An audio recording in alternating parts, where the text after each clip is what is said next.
Friends, कैसे हैं आप लोग। आज हम लोग पढ़ेंगे MAHN यानी master of arts in Hindu studies, जिसमें आज पढ़ेंगे MHN 005 के खंड 1 में इकाई 2 धर्म और रिलीजन में मौलिक अंतर, जिसमें आज हम आपके लिए लेकर आए हैं रिलीजन का उद्भव व विकास। तो वीडियो स्टार्ट करने से पहले जो भी फ्रेंड्स हमारे चैनल पे नए आए हैं, कृपया चैनल को सब्सक्राइब कर ले और बेल आइकन को प्रेस कर दें, ताकि जो भी लेटेस्ट वीडियो हमारे चैनल पे आए वो सबसे पहले आपको मिल सके। तो आइए ज्यादा टाइम को न लेते हुए चलते हैं अपने टॉपिक पर। धर्म और रिलीजन में मौलिक अंतर में रिलीजन का उद्भव व विकास के बारे में पढ़ते हैं। तो आइए वीडियो के स्टार्ट करते हैं। धर्म के स्वरूप निर्देशन के साथ ही इसके उद्भव व विकास का प्रश्न खड़ा होता है। सामान्यतः प्रत्येक धर्म अपनी उत्पत्ति का दैवीय सिद्धांत प्रस्तुत करता रहा है, किंतु वर्तमान युग में इसे स्वीकार नहीं किया जा सकता। आधुनिक काल में समाजशास्त्र, मानव विज्ञान तथा मनोविज्ञान जैसे विषयों का उदय ने धर्म रिलीजन के उद्भव एवं विकास पर पर्याप्त प्रकाश डाला है।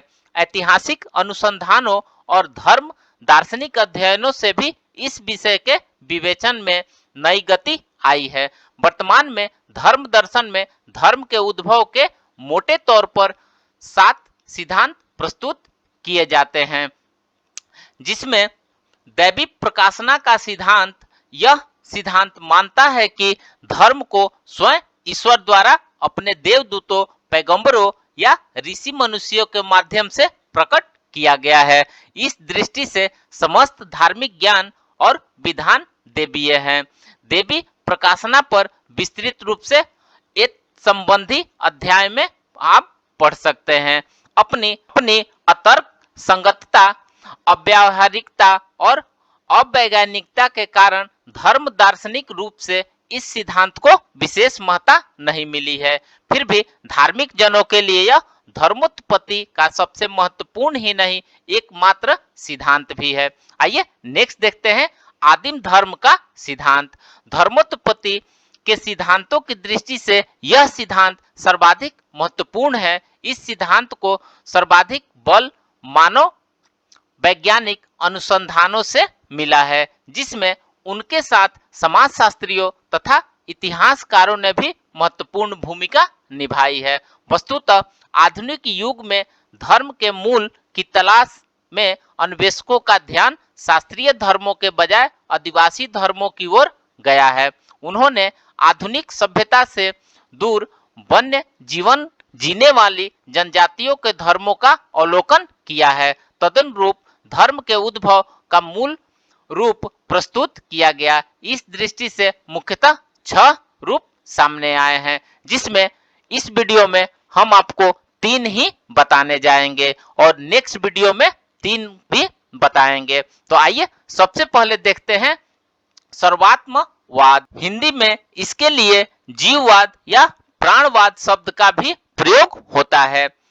एनिमिज्म शब्द का प्रथम प्रयोग जर्मन वैज्ञानिक जॉर्ज अर्नस्ट स्टाल द्वारा किया गया। इसे बाद में प्रसिद्ध मानव वैज्ञानिक सर एडवर्ड टायलर ने अपनी पुस्तक में प्रकाशित किया, व्यापक रूप से परिभाषित तथा धार्मिक दृष्टि से प्रयुक्त किया। टायलर ने यह सिद्ध किया कि सर्वात्मवाद ही रिलीजन धर्म का प्रारंभिक रूप है। उनके तर्क का बाद में हर्बर्ट स्पेंसर और एंड्रू लैंग आदि विचारकों ने भी समर्थन किया। जेजी फ्रेजर ने भी इस सिद्धांत का थोड़े भिन्न रूप में समर्थन किया है। सर्वात्मवाद का निहितार्थ है कि प्रकृति में समस्त वस्तुएं आत्मा या जैविक तत्व का होना जरूरी है। मनुष्यों में आत्मा का अस्तित्व मानना अत्यंत सामान्य है। अनेक धर्मों ने अन्य प्राणियों में भी आत्मा का अस्तित्व माना है, किंतु कुछ धर्मों ने पेड़ पौधे में भी आत्मा को स्वीकार किया है।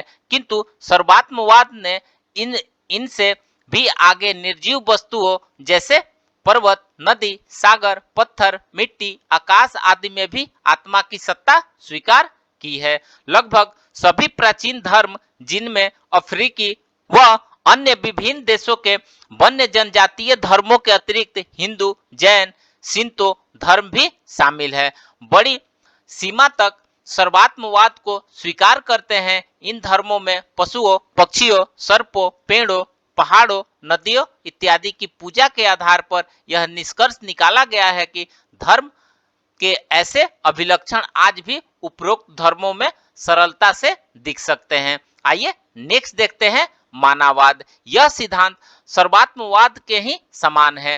भेद केवल यह है कि इसमें विभिन्न प्राकृतिक तत्वों की आत्मा की बजाय कोई अति प्राकृतिक शक्ति निहित मान ली जाती है।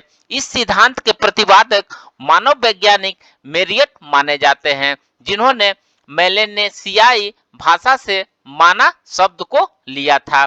माना प्रथम दृष्टिया किसी विद्युत शक्ति की भांति विभिन्न तत्वों में व्याप्त रहने वाली शक्ति प्रतीत होती है। किसी वस्तुतः मानववाद में इसे एक रहस्यात्मक अलौकिक शक्ति के रूप में देखा गया है, जो प्राकृतिक और सामाजिक विधानों को भी नियंत्रित कर रही होती है। यह हमारी प्रकृति और नियति की संचालिका शक्ति है, जिसे भारतीय परंपरा में वैदिक वैशेषिक दर्शन के अदृष्ट या मीमांसा दर्शन के अपूर्व के समान भी देखा जा सकता है। कुछ विचारकों ने इसे सांख्य की प्रकृति व वेदांत की माया के समकक्ष भी देखने का प्रयास किया है, किंतु वह पूर्णतः संगत नहीं है। इसमें शक्ति पर बल होने के कारण कुछ विचारकों ने इसे शक्तिवाद की भी संज्ञा दी है, जो थोड़ी सीमा तक सुसंगत भी है। माना एक ऐसी शक्ति है जो आत्मा और परमात्मा तक में व्याप्त होती है तथा स्वयं देवताओं की भी संचालिका शक्ति है। इस शक्ति में सजीव व निर्जीव, जड़ व चेतन दोनों गुण हैं और धर्म का आदिम रूप होने के कारण इसमें मूर्त पक्षों पर बल अधिक रहा होगा। वस्तुतः माना शब्द तो संकेत मात्र है। अलग अलग धर्मों, संस्कृतियों व भाषाओं में ऐसी धारणा के लिए अन्य नाम भी हो सकते हैं। बस उसे प्रकृति में व्याप्त एक अति प्राकृतिक शक्ति के रूप में देखना अनिवार्य है। प्रोफेसर DN मजुमदार ने भारत की हो जनजाति की परंपरा पर शोध कर इसे बोंगावाद नाम दिया है। आइए नेक्स्ट देखते हैं फिटिशवाद। फिटिशवाद वस्तुतः मानववाद का ही भौतिक व मूर्त पक्ष माना जा सकता है। प्रारंभ में फिटिश शब्द का प्रयोग पुर्तगालियों ने पश्चिम अफ्रीकीय संस्कृतियों में विद्यमान धार्मिक वस्तुओं या प्रतीकों के लिए किया था। ब्रोसेस नामक विचारक ने मिस्री धर्म की अफ्रीकी धर्म से तुलना के संदर्भ में किया था। कालांतर में समाजशास्त्र के जनक ऑगस्ट काम्टे ने इसे धर्म के प्रारंभिक रूप में स्वीकार किया। काम्टे ने ज्ञान विज्ञान विकास के 3 चरण निर्धारित किए: धार्मिक स्तर, दार्शनिक स्तर और वैज्ञानिक स्तर। उनके अनुसार धर्म का विकास के भी 3 चरण में होता है। प्रथम फिटिशवाद, द्वितीय अनेकेश्वरवाद और तृतीय एकेश्वरवाद। इस प्रकार उनके अनुसार फिटिशवाद धर्म का प्रारंभिक रूप है। फिटिश शब्द पुर्तगाली भाषा फेटिस्को से बना है और यह पुर्तगाली शब्द भी लैटिन भाषा के फैक्टिसियोस शब्द से बना है, जिसका अर्थ कृत्रिम या, किंतु यहाँ पर विशेष धार्मिक या परिभाषिक अर्थ में इसका तात्पर्य है कि ऐसी वस्तु जिसमें अति प्राकृतिक शक्ति होने की कल्पना की जाती है। विभिन्न धर्मों में ऐसे धार्मिक प्रतीकों, संकेतों और वस्तुओं का बाहुल्य पाया जाता है जिनमें आस्थावान व्यक्ति अलौकिक शक्ति की मान्यता रखते हैं। ऐसे प्रतीक बिल्कुल अनगढ़ आदिम रूप में भी हो सकते हैं, तो स्वास्तिक, फेंग शुई आदि की तरह विकसित और परिष्कृत भी हो सकते हैं। तो फ्रेंड्स, इस प्रकार से आज हमने धर्म और रिलीजन में मौलिक अंतर में रिलीजन का उद्भव और विकास के बारे में पढ़ा। तो मिलते हैं फिर एक नए वीडियो के साथ में। तब तक से हमारे चैनल पे बने रहिए। धन्यवाद।